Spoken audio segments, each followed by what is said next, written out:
যারা তুলসীতে জল দেন আমার দুটো একটা কথা একটু মেনে চলবেন, না হলে অপরাধে পড়ে যাবেন। কোনো সময় ভিজে কাপড়ে তুলসীর কাছে যাবেন না। এক হাতে তুলসীকে জল দেবেন না। কোনো সময় দুই হাতে ঘটি ধরে তুলসীর গায়ে জল ঢালবেন না।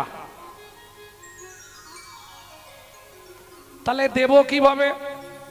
এইভাবে জল দেবেন হবে না, আপনাকে হাত দিতে হবে তিনটে আঙুল। তিনটে আঙুল কোথায় দেবেন? তিনটে জায়গা আছে, তিনটে গর্ত, মাঝখানটা উঁচু কনুই। দেখুন তিন ধারে তিনটে গর্ত, মাঝখানটা উঁচু আছে, দেখে নিন, সঙ্গে সঙ্গে দেখে নিন, একদম হাতে গরম তত্ত্ব। হ্যাঁ, তিনটে গর্ত, মাঝখানটা উঁচু। এই তিনটে গর্তকে শাস্ত্রে কি বলা হয়েছে? ওপরে যমুনা, নিচে সরস্বতী। ওপরে যমুনা, নিচে সরস্বতী, পাশেতে গঙ্গা বয়, পাশেতে গঙ্গা বয়। কোন শুভ কাজ করিবার কালে, কোন শুভ কাজ করিবার কালে, ত্রিবেণী সাক্ষী রয়, ত্রিবেণী সাক্ষী রয়। আপনি যখন গোলকে যাবেন, চারজন সাক্ষী লাগবে আপনার বিরুদ্ধে, আপনার পক্ষে চারজন সাক্ষী লাগবে, তবে ঢুকতে দেবে। কে চারজন দেবে? দিনের বেলা তুলসীকে জল দিতে হয়, রাত্রে তুলসীকে জল দিতে নেই। দিনের বেলা একজন সাক্ষী সূর্যদেব, আর তিনজন এখানে গঙ্গা, যমুনা, সরস্বতী। তোমরা তিনজনেতেই সাক্ষী রইলে, তিনজনেতেই সাক্ষী রইলে। গঙ্গা, যমুনা, সরস্বতী তিনজনেতেই সাক্ষী রইলে। গঙ্গা, যমুনা, সরস্বতী যেন কৃষ্ণ পদে থাকে মতি। গঙ্গা, যমুনা, সরস্বতী কৃষ্ণ পদে থাকে মতি। গঙ্গা, যমুনা, সরস্বতী তিনজনেতেই সাক্ষী রইলে। তিনজনেতেই সাক্ষী রইলে। আরে খুঁজে না পেলে আমার সঙ্গে দেখা করবে, আমি দেখি দেবো। এই জায়গায় তিনটে আছে, পাবনি? পেয়েছো? পেতেই হবে, সবার আছে তিনটে। তিন ধারে তিনটে গর্ত, মাঝখানে উঁচু। প্রেম সে বলল চৈতন্য মহাপ্রভু কি জয়। এইবার চলুন, তুলসীকে জল দিয়ে বলে যাচ্ছে, সুজাতা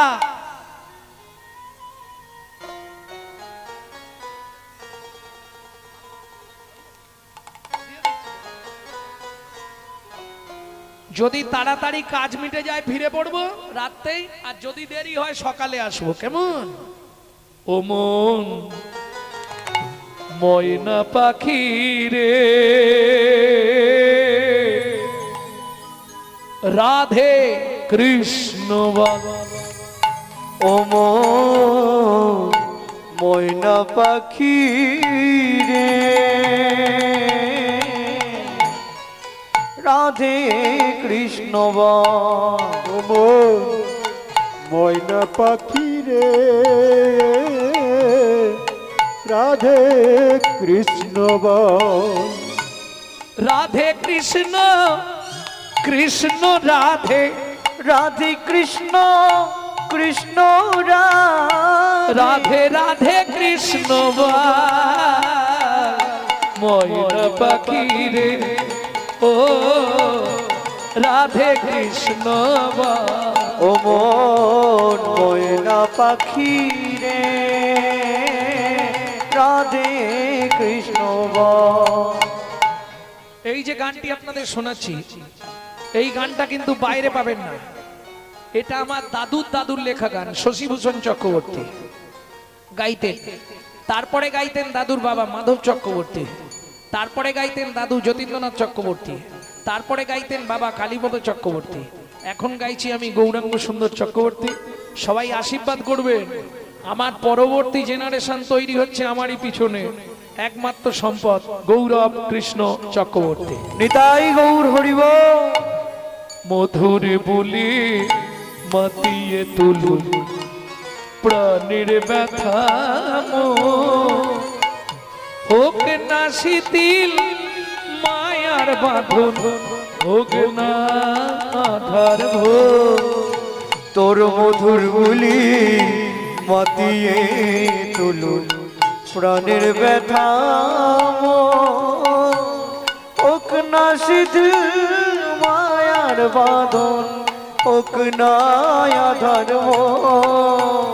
সবে হারায়ে পাই যেন আমি,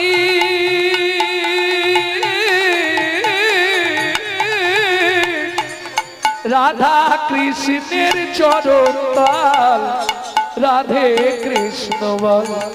ও মন ময়না পাখি রে, শুধু রাধে কৃষ্ণ বল। ও মন ময়না পাখি রে, রাধে কৃষ্ণ বল। জয় হোক জনক মহারাজের, জয় হোক। আরে কহর কি মনে করে কেন? আহা মন্ত্রী, একে নিয়ে গিয়ে গুছিয়ে খাইয়ে দাও। মহারাজ আমাকে খাওয়ালে শুধু হবে না, আমার স্ত্রী 8 মাসের গর্ভবতী, বাড়িতে নুনটা পর্যন্ত কেনার পয়সা নেই। শোনো কহর, তুমি আজকে ভালো দিনে এসছো। আমার রাজ্যে বরুণ দেবের পুত্র বন্দি আসছে ভাগবত তত্ত্ব আলোচনা করতে। এই ভাগবত তত্ত্ব আলোচনায় যে জিতবে তাকে 10,000 স্বর্ণ মুদ্রা দেওয়া হবে। আরে লাগবে নাকি, ওই যে বসে খাবে 3 পুরুষ ধরে। কিন্তু শোনো, যে হেরে যাবে তাকে ওই নদীর জলে ডুবিয়ে মারা হবে। হায় হায় হায়, এই মন্ত্রী ওর মাথায় জল ঢাল, থরথর করছে। শোনো কহর, ত্রিভুবনে তোমার মতো শ্রেষ্ঠ পণ্ডিত কেউ আছে? আর তোমাকে হারাবে এ ক্ষমতা কার আছে? তুমি যদি চলে যাও, ফিরে যাও, আমার রাজ্য অপমানিত হয়ে যাবে। বলছেন মহারাজ, বেশ তাহলে আলোচনা শুরু হোক। এইবার চলুন, ভাগবত তত্ত্ব আলোচনায় বসলো। পণ্ডিতরা বসেছে সবাই, বারবার 3 বার বরুণ দেবের পুত্র বন্দি যে হারিল, বন্দি যে হারিল,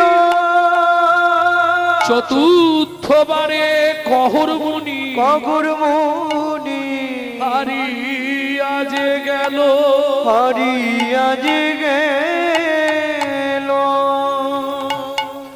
এই কে আছিস? ওকে টানতে টানতে নদীর জলে নিয়ে যা।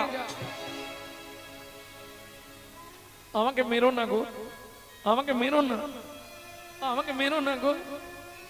বন্দির চরণে ধরিয়া কাঁদিয়া কাঁদিয়া কহিছে কহর মুনি। বন্দির চরণে ধরিয়া কাঁদিয়া কাঁদিয়া কহিছে কর মনে। ক্ষমা করে দাও, অনুমতি দাও, আমায় ক্ষমা করে দাও, ও গো বন্দি গো,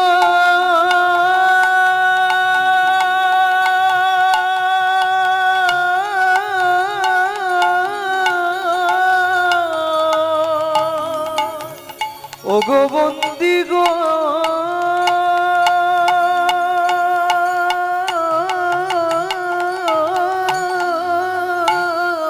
আমায় ক্ষমা করে দাও, অনুমতি দাও, গৃহে ফিরে যাইয়া আমি দাঁড়াইয়ে আছে, দাঁড়াইয়ে আছে নয়ন দিয়ে দাঁড়াইয়ে আছে, পথে নয়ন দিয়ে দাঁড়াইয়ে আছে আমার ভাগ্যবতী স্ত্রী সুজাতা, আমার আশা পথ প্রাণে চেয়ে হরি হরি হরি। ভাগবতী স্ত্রী সুজাতা, পথ পানে চেয়ে ভাগবতী স্ত্রী সুজাতা, নয়ন দিয়ে দাঁড়ায় আছে।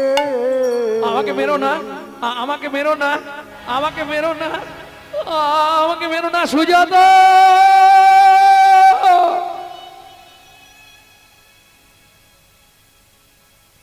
ভক্তমণ্ডলী, ভক্তিমতী মায়েরা,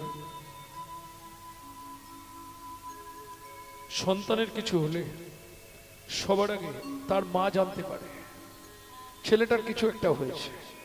ঠিক তেমনি সতী রমণী স্বামীর কিছু হলে সে আগেই বুঝে ফেলবে নিশ্চয়ই স্বামীর কিছু হয়েছে।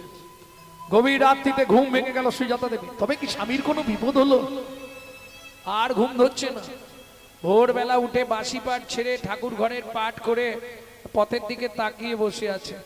এদিকে জনক রাজা মন্ত্রীকে ডেকে বললেন, মন্ত্রী মহারাজ, কহর মুনির স্ত্রী 8 মাসের গর্ভবতী, খেতে না পেয়ে মরে যাবে।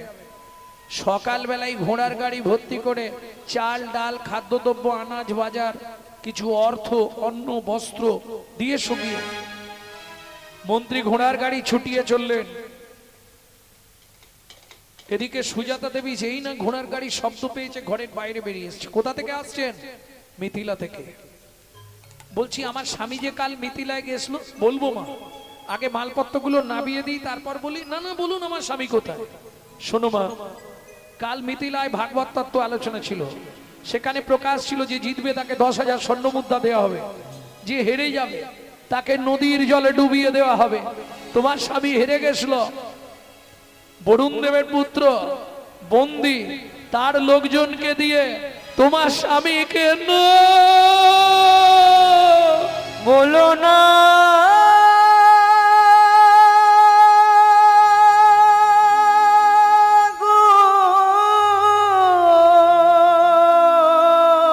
ছুটতে ছুটতে গিয়ে ওই নারায়ণ শিলার সামনে আছাড় খেয়ে পড়লো।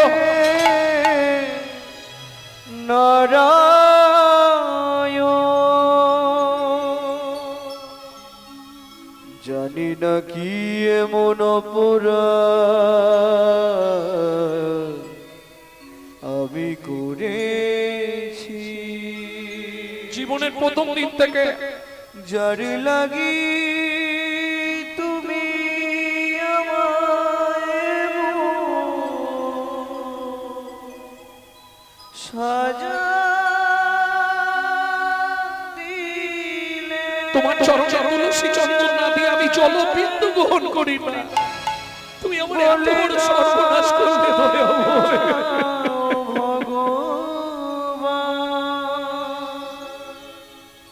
কোন জনমের অপরাধে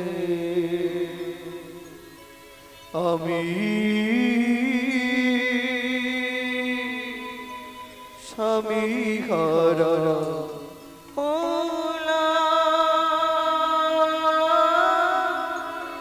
এই কি তোমার উপহার প্রভু,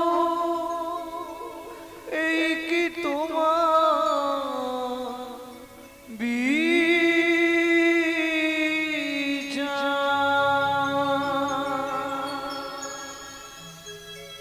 ও বিধিরে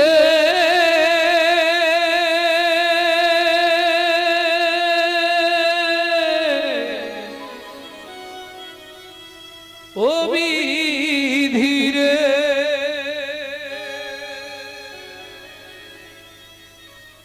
ও জুন্দাড়ির পাল্লা দুটো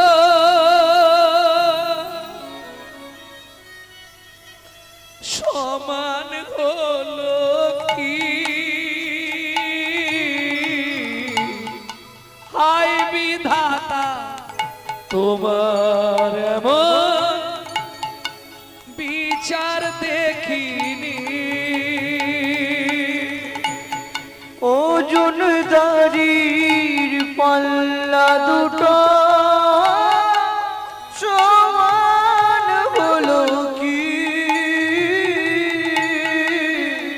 হয় বিধাতা তোমার এমন বিচার দেখিনি। একদিকে চাপালে তুমি মুঠো মুঠো অন্যদিকে তুলে দিলে সেবা পরার ভুল বিধাতা।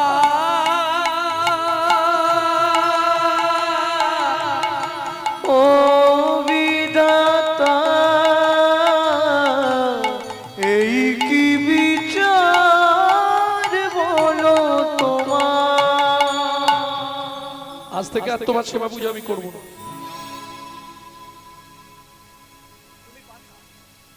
এতদিন ধরে তোমার সেবা পূজা করে বিনিময়ে তুমি আমায় অনেক কিছু দিলে, যা দিলে আমি জীবনেও ভুলবো না। সুখের বাগান ভেঙে দিলে, বেদনার বালুচ চরে,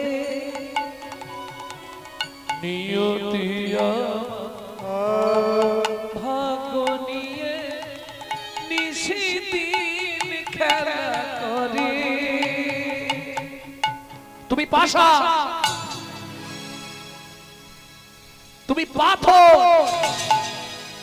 তুমি শিলাখণ্ড। এও তোমায় বলে রাখছি, এই মুহূর্তে আমার এই গর্ভের সন্তানকে নিয়ে আমি নদীর জলে ঝাঁপ দিয়ে মরবো। ও মা যা বললো তাই করলো। ছুটিতে ছুটিতে তবে গঙ্গা তীরে আইলা, জলে ঝাঁপ দেবে বলে মনেতে ভাবিলা। জলে ঝাঁপ দেবে বলে মনেতে ভাবিলা। পতিত পাবনী মা গঙ্গা, আমার এই গর্ভের সন্তানকে নিয়ে আমি তোমার বক্ষে আশ্রয় নিচ্ছি মা গো। তুমি আমাকে তোমার বক্ষে আশ্রয় দাও। জয় মা গঙ্গা, জয় মা গঙ্গা, জয় মা। এত বলি গঙ্গা জলে ঝাঁপ দিতে গেল, গর্ভজাত শিশু তখন কাঁদিয়া উঠিল। গর্ভজাত শিশু তখন কাঁদিয়া উঠিল। মাগো আমায় তুমি মারবে কেন? আমায় তুমি মারবে কেন? আমায় তুমি মারবে কেন? আমায় তুমি মারবে কেন? আমি কি অপরাধ করেছি মা? আমায় তুমি মারবে কেন? আমি কি অপরাধ করেছি? কোনে অপরাধের অপহরি, কি অপরাধ করেছি মা? অপরাধের আমি অপরাধী, কি অপরাধ করেছি মা? আমায় তুমি মারবে কেন? আমায় তুমি মারবে কেন? কোন মা আর ঝাঁপ দিতে পারবে?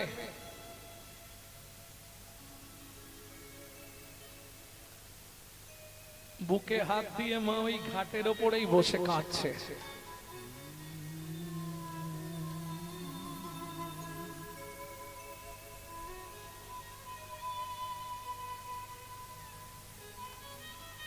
পাড়ার লোকেরা বোঝাচ্ছে, সুজাতা ছেলেটা হলে তাকে মনের মতো করে মানুষ করবি, ছেলেটার মধ্যে দিয়ে সবকিছু প্রকাশ করবি। সবাই বুঝিয়ে বাড়িতে নিয়ে এলেন। 2 মাস পরে শুভক্ষণে শুভ তিথিতে মা সুসন্তান প্রসব করলেন। পুত্র হেরি জগবাসীর আনন্দিত মন, কিন্তু পুত্র হেরি জননীর ঝরে দুনয়ন। কেন? মায়ের একটাই চিন্তা, বাবার অভিশাপটা ভুলে যাবে না তো। প্রথম বোঝা গেল না, ঠিক 6 মাস পর থেকে আস্তে আস্তে ছেলেটা বাঁকতে শুরু হচ্ছে।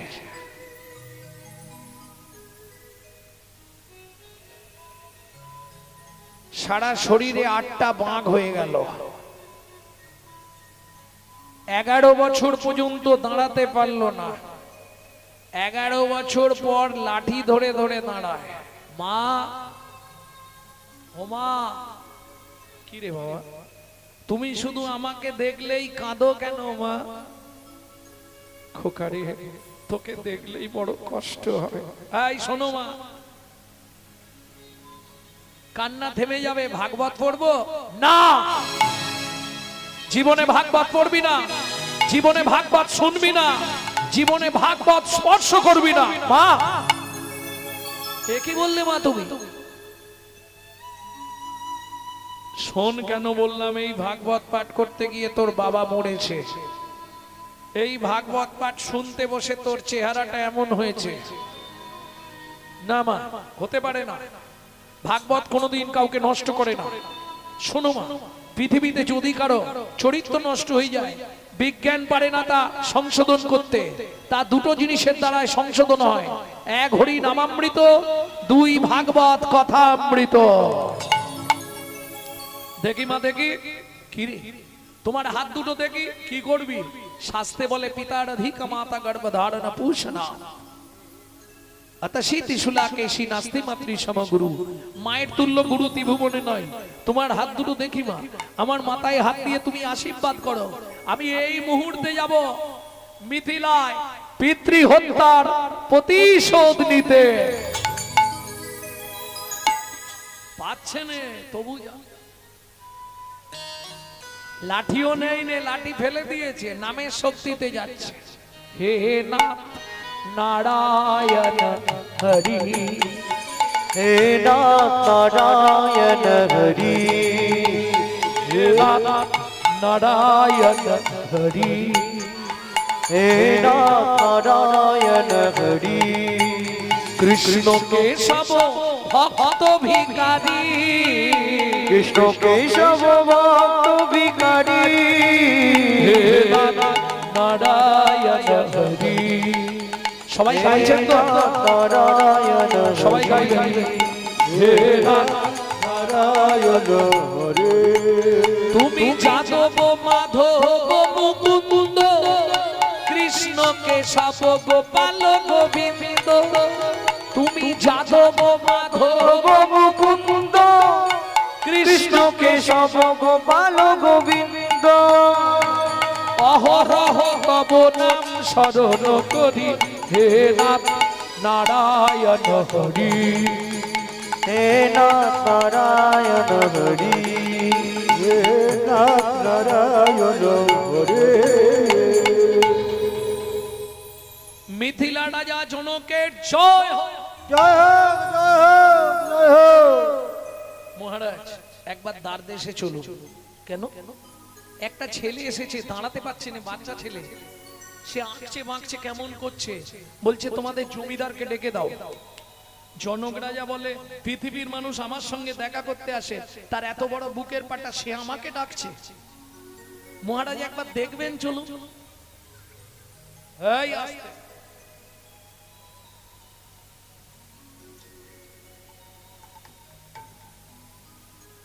একবার দেখবেন, চলুন না, সে কিরকম ছেলে। ও মায়েরা, গঙ্গা স্নান করলে পুণ্য অর্জন হয়, গঙ্গা স্নান করলে দেহ পবিত্র হয়। সেটা কতদিন পরে রেজাল্ট পাবেন? 3 মাস পরে। গঙ্গাতে ডুবিলে হয় পশ্চাতে পাবন, কিন্তু বৈষ্ণব দর্শনেই দেহটা পবিত্র হয়। এটা বৈষ্ণবের গুণ। জনক রাজা এসে দাঁড়িয়ে দেখেই চমকে উঠল। কি নাম তোমার? আমায় আপনি চিনবেন না, মায়ের পেটে থাকতে কালীন বাবা রাগ করে নাম দিয়েছিল অষ্টবক্র। কে তোমার বাবা? আজ থেকে 12 বছর আগে যাকে আপনার এখানে জলে ডুবিয়ে মারা হয়েছিল। বলছি মহারাজ, বরুণ দেবের পুত্র বন্দী আছে? আছে। ওকে একবার ডাকুন তো। কেন? ও কত কত বড় বাপের বেটা, আমি একবার দেখবো কত ভাগবত শিখেছে। জনক রাজা বলে, আরে তুমি তো দাঁড়াতেই পাচ্ছ নি, আর তুমি দেখবে কি? শুনুন মহারাজ, ও তো ভাগবত মুখস্থ করে ভাগবত শিখেছে, আর আমি মায়ের পেট থেকে ভাগবত শিখে তারপর বাইরে এসেছি। বরুণ দেবের পুত্র বন্দীকে ডাকা হলো। সভাসদ বসলেন যত সাধু মুনি ঋষি যোগী পণ্ডিতগণ। শুরু হলো ভাগবত তত্ত্ব আলোচনা। যে শ্লোকটাই বলে 12 বছরের ছেলে আর ওদিকে 58 বছরের লোক, যে শ্লোকটা বলে 12 বছরের ছেলে খণ্ডন করে দেয়। তুণ্ডে তাণ্ডবী নিরতিঙ্গে তানুতে তুণ্ডা বলি। শোনো, তুমি শেষ যে শ্লোকটা বললে সেটাও ভুল বললে, আমার থেকে ভালো করে শুনে নাও। তুণ্ডে তাণ্ডবী নিরতিং বিতানুতে তুণ্ডাবলি লব্ধয়ে কর্ণা কোড়ে করম্মিনী ঘটয়াতে কর্ণা বুদেব চেত প্রাঙ্গণ সঙ্গিনী রাজশ্রিয়ম নো জানে জানতি কি অদ্ভুত অমৃতম কৃষ্ণ ইতি বর্ণদ্বয়ী। ও মায়েরা, শ্লোকটা কিছু বুঝতে পারলেন? উপর দিয়ে চলে গেল। তুণ্ডে তাণ্ডবী নিরতি। তুণ্ড তাণ্ডব। তুণ্ড মানে জিহুবা, জিহুবায় নাচতে নাচতে তাণ্ডব, তাণ্ডব মানে নাচানাচি, নাচানাচি করতে করতে মানে গুরুদেবের জিহুবায় এই নামটা নাচানাচি করতে করতে যখন শিষ্যের কর্ণজনিতে প্রবেশ করে, তুণ্ডে তাণ্ড বিনিরতিং বিতানুতে তুণ্ডাবলি লব্ধয়ে কর্ণ করে কারাম্মিনী ঘটায়াতে কর্ণবুদেব, একদম কানের ভেতর দিয়ে ভেতরে চলে যায়। তখন কি হয়? ন জানে জানতে কি অদ্ভুত অমৃত। এই যে কৃষ্ণ, একটা নামের মধ্যে এত অমৃত এ জীবনেও পাওয়া যায়। বুঝে নেওয়া গেল? ন জানে জানতে কি অদ্ভুত অমৃতম কৃষ্ণ ইতি বর্ণদ্বয়ী, দুটো অক্ষরে এত সুধা এত অমৃত এ আগে কোনোদিন পাই। যেই এই ব্যাখ্যা করে দিয়েছে, সভাসদ যত পণ্ডিতরা ছিল সবাই বলে উঠল অষ্টবক্র কি জয়।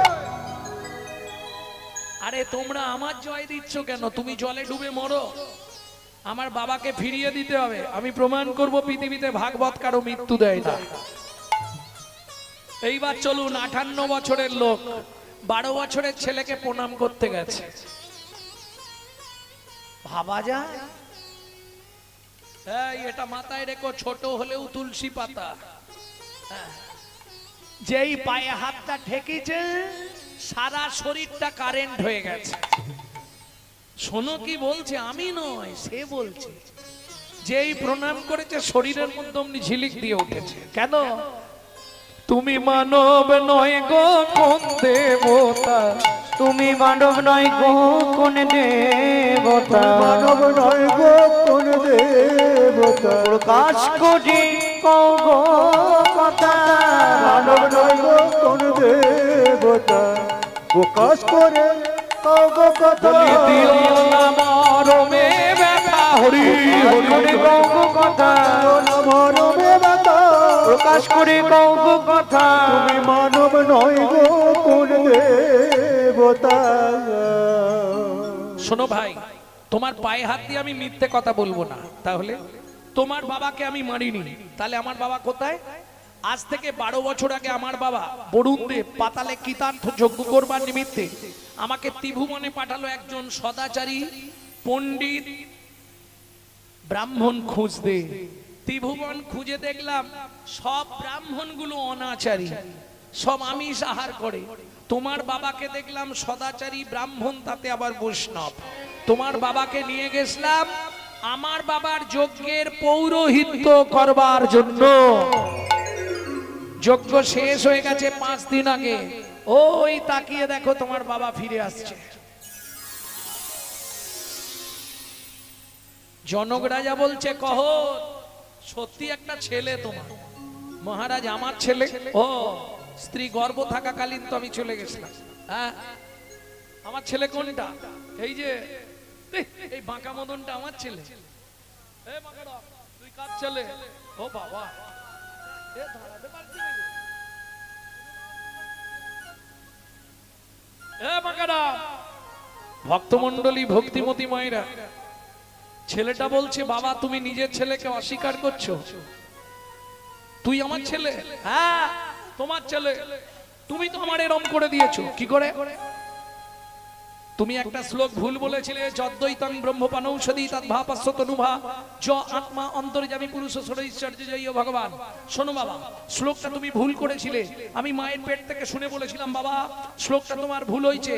যদ্বৈতং ইহ ভগবান হয় না, যদ্বৈতং পূর্ণ পূর্ণ পূর্ণ ব্রহ্ম ভগবান। বিনিময় তুমি আমায় কি দিলে? অভিশাপ। তাতে আমার কি হলো? সারাটা জীবন এই বয়ে বেড়াতে হবে। খোকা তুই আমার সঙ্গে ওই নদীতে চল, একটা মন্ত্র শিখিয়ে দেবো। ওই মন্ত্রটা বলে নদীতে ডুব দিবি, তোর শরীরের 8টা বাঁক ওই নদীতে চলে যাবে। যদি দক্ষিণ ভারত বেড়াতে যান, একবার গিয়ে স্নান করে আসবেন, শরীরের যা বাঁকা টাকা থাকবে সব সোজা হয়ে যাবে। নদীটির নাম হচ্ছে সমঙ্গা নদী, দক্ষিণ ভারতীয় নদী। গোদাবরীর সঙ্গে লিঙ্ক আছে সমঙ্গা। ভক্তমণ্ডলী ভক্তিমতী মায়েরা, ওই সমঙ্গা নদীতে স্নান করলে আপনার যত ব্যথা চলে যাবে। যেই ডুব দিল নদীতে 8টা বাঁক হয়ে গেল, এর 8টা বাঁক চলে গেল নদীতে, নদী 8 দিকে বেঁকে গেল। পিতা পুত্রে দুজনে করিল গমন, পিতা পুত্রে দুজনে করিল গমন, জননী নিকটে আসি দিল দর্শন। জননী নিকটে আসি দিল দর্শন। মা, ও মা, কে? আমি অষ্ট। আর বক্র বলছে না আমি অষ্ট। ওমা, তোর এই চেহারা হলো কি করে? এই চেহারা হলো কি করে? শোনো মা, এক ভাগবত হয় ভাগবত শাস্ত্র, এক ভাগবত হয় ভাগবত শাস্ত্র, আর এক ভাগবত হয় ভক্তি রসের পাত্র। আর এক ভাগবত হয় ভক্তি রসের পাত্র। বাবা, ভেতরে এসো। বাবাকে কোথায় পেলি? শোনো মা, যার গৃহে নিত্য নিত্য ভাগবত হয়, যার গৃহে নিত্য নিত্য ভাগবত হয়, তাহার থাকে না মাগো মরণের ভয়। তাহার থাকে না মাগো মরণের ভয়। নিত্য নিত্য যেই জন করায় শ্রবণ, নিত্য নিত্য যেই জন করয় শ্রবণ, অন্তিমেতে পায় রাধা গোবিন্দ চরণ। অন্তিমেতে পায় রাধা গোবিন্দ চরণ। যার গৃহে একখানি ভাগবত রয়, যার গৃহে একখানি ভাগবত রয়, কোনো কালে কোনো দিন বজ্রপাত না হয়। কোনো কালে কোনো দিন বজ্রপাত না হয়। ও মামা, সেদিন তুমি বললে খোকা জীবনে কোনোদিন ভাগবত পড়বি না, আজকে কি বলবে? খোকা, ভাগবতটা একবার পড়তো বাবা। যেই পড়তে শুরু করেছে ভাগবত, আজকে শ্রোতা কারা? শ্রোতা মানে বোঝো তো, এই যে তোমরা যেমন এসছো, সেদিনও তারা ভাগবত শুনতে আসছে। কারা? চলে সারি সারি দেবের কুমারী, দেব পত্নী ঘন যত গো। চলে সারি সারি দেবের কুমারী, দেবপত্নী গণ যত। চলে সারি সারি দেবের কুমারী, দেবপত্নী গণ যত।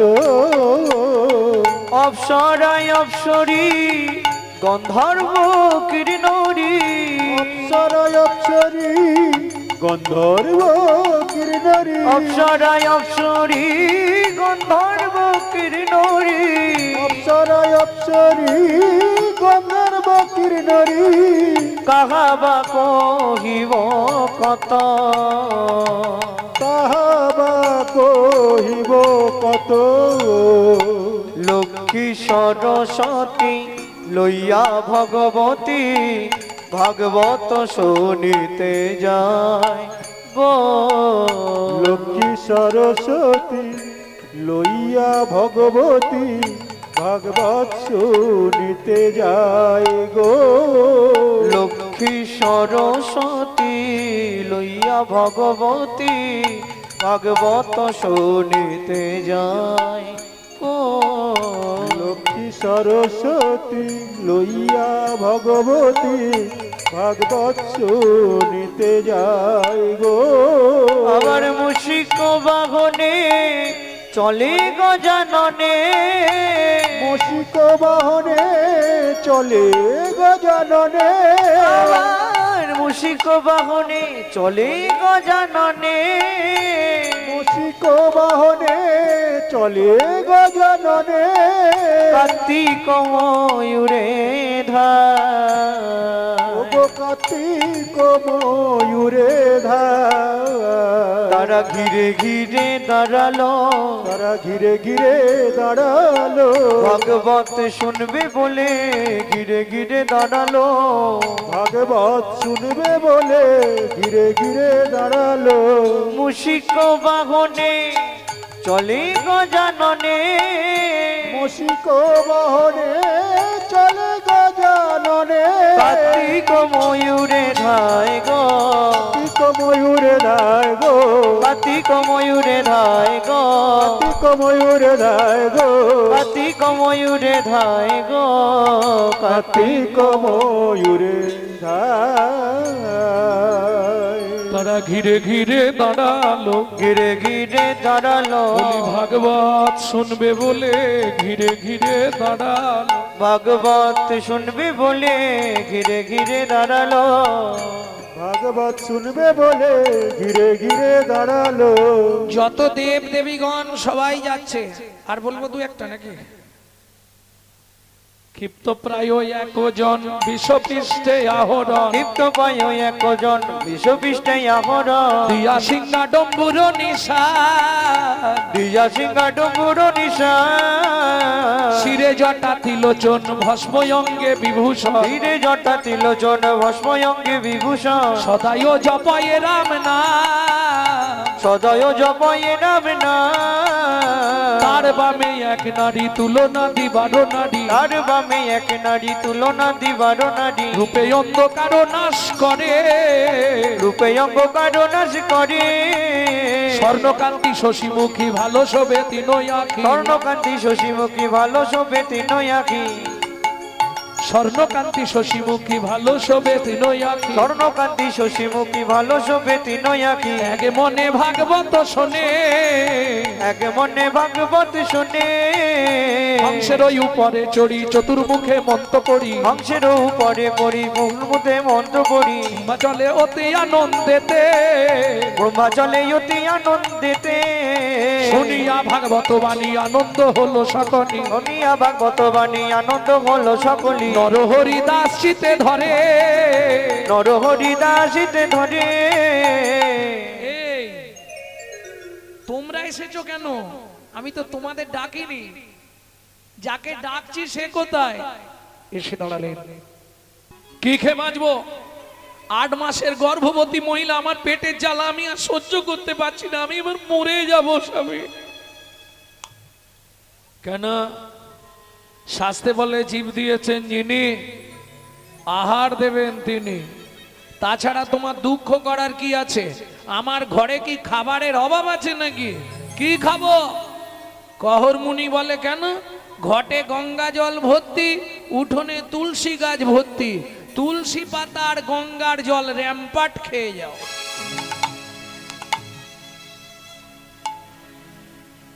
ও মাইরা, 8 মাসের গর্ভবতী মহিলা তুলসী পাতা আর গঙ্গার জল খেয়ে থাকতে পারবে?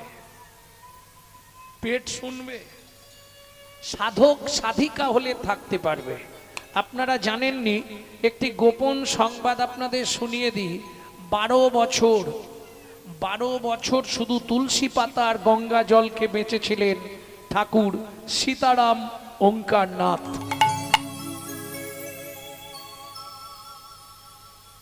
বুঝতে হবে। বেশ, ঠিক আছে, তুমি চিন্তা করো না, আগামীকাল থেকে পেট ভরে খেতে পাবে। কি করে? আগামীকাল সকালেই আমি মিথিলায় যাব সীতার বাবা জনক রাজার কাছে। জনক রাজা প্রচন্ড দানি মানুষ, ও আমাকে দেখলেই গাদা দান দিয়ে দেবে। সত্যি বলছো? হ্যাঁ। পরের দিন সকালবেলা স্নান করেছে, নারায়ণকে স্নান করিয়ে তুলসী দান করেছে। এইবার নারায়ণের স্নান জল নিয়ে গেছে তুলসীর কাছে। ও মাইরা, স্নান করলেই কোথায় জল দিতে হয়? তুলসীতে। দেন সবাই? যা বসে আছে হয়তো গুনলে 5-7 জন দেয়, তাও হ্যাঁ কিনা সত্যি কিনা ভগবান জানে। হ্যাঁ, এই হাত তোলো তো, কে কে তুলসীতে জল দাও স্নান করে? বাহ, সবাই নয়, অনেক নিচে আছে। দাও, ভালো। মানে জীবনে বেঁচে থাকার সব থেকে সহজ পন্থা, মানে প্রেম ভক্তি জন্মানোর সব থেকে সহজ পন্থা। আর একটা কথা বলি, হাসনি, ঘুষ দেবার সব থেকে সহজ পন্থা হচ্ছে তুলসী। মৃত্যুর পর যখনই আপনি গোলকে যাবেন, গেটে আপনাকে আটকাবে, গেটেই তুলসী। যদি আগে থেকে চেনা থাকে, লাইনে দাঁড়াতে হবে না। দেখেন না ভিডিও যখন ওই আধার কার্ডটা ঢুকছিল, কত লাইন। আমি কোনোদিনও লাইনে দাঁড়াই, গিয়ে দাঁড়ালি বলে আরে, তার মানে কি আমার সঙ্গে পরিচয় আছে। মাল ডেকে নিল, ডেকে নিয়ে আধার কার্ডটা ঠিক করে দিয়ে বলবে আমার বাড়িতে 1 ফলা গিয়ে দিও। বুঝলেন না? এটা ঘুষ দেওয়া। এই যে তুলসীকে জল দেন, কি বলেন? তুলসী নারায়ণ, তুমি তুলসী বৃন্দাবন, তোমার শিরে দিলাম জল, অন্তিমকালে দিও স্থল, তাই তো? কিন্তু ভগবান শ্রীকৃষ্ণ আহা, নবকৈশোর নটবর বেনু বপু স্বরূপ তুমি, কি সুন্দর তোমায় দেখতে গো।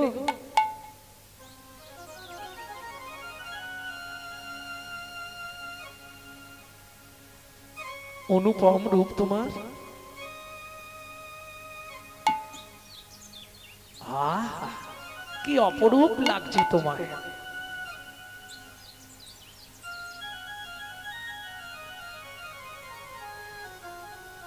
হরি অনুপম রূপ যার তনু মনোরম, হরি অনুপম রূপ যারে তনু মনোরম, চন্দ্রজিনী নিরমল নয়নাভিরা, চন্দ্রজিনী নিরমল নয়নাভিরা, মৃদু মুখে মৃদু হাসি রূপ সুনির্মল, মৃদু মুখে মৃদু হাসি রূপ সুনির্মল, চন্দ্রপ্রভা সমদূতি নয়নাভিরা। চন্দ্রকভা সমদূতি নয়নাভিরা। চোখ খোলো, আমি দেখবো না। কেন?